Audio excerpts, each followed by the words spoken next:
আমরা এই বর্তমান সরকারকে বিএনপি নেতাকর্মী আপনাদের সবার প্রতি আহ্বান, আমরা এই সরকারকে সার্বিক সহযোগিতা করব যাতে করে মানুষের যে প্রত্যাশা সে প্রত্যাশা এই সরকার পালন করতে পারে। মানুষকে এতদিন পর 16 বছর পর নির্বাচন হয়েছে, সেই নির্বাচনে মানুষ বিএনপিকে রায় দিয়েছে, নিরঙ্কুশ রায় দিয়েছে। এই রায় আমাদের সবার, এই বিজয় আমাদের সবার, এই দেশের বাংলাদেশের প্রতিটি মানুষের, এটা আমাদের ধরে রাখতে হবে।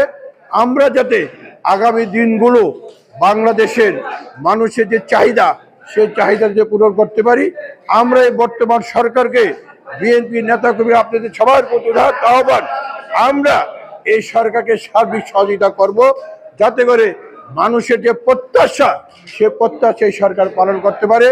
ইতিমধ্যে আপনারা দেখেছেন আমাদের নেতা তারেক রহমান, উনি ফ্যামিলি কার্ডের কথা নির্বাচনের পূর্বে বলেছিলেন এবং ফ্যামিলি কার্ড অলরেডি ঘোষণা করা হয়েছে, খুব শীঘ্রই ফ্যামিলি কার্ড দেওয়া হবে। এবং সবচেয়ে বড় যে জিনিসটা, এই যে আলামা মোশায়েক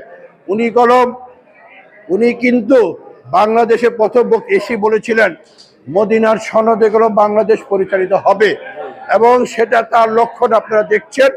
উনি আলেম ওলামা মাশায়েখদের প্রতিটি মসজিদ থেকে একজন খতিব, একজন মুয়াজ্জিন এবং আমাদের কি খাদেম, এই তিনজনের কে উনি ভাতা দিচ্ছেন।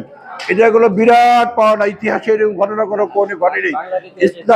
এটাই শুরু, এবং এটা আমাদের জন্য, সবার জন্য, আমাদের জন্য, আমাদের সবাই আমরা প্রাউড ফিল করি।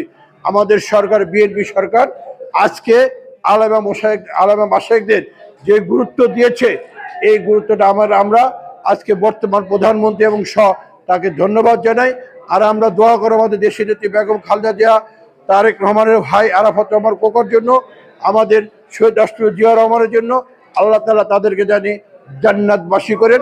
ম্যাডামকে যাতে সবাই তাকে জান্নাতবাসী রাখে, জান্নাতের সর্বস্থানে রাখেন। এটাই হোক আজকে আমাদের অঙ্গীকার।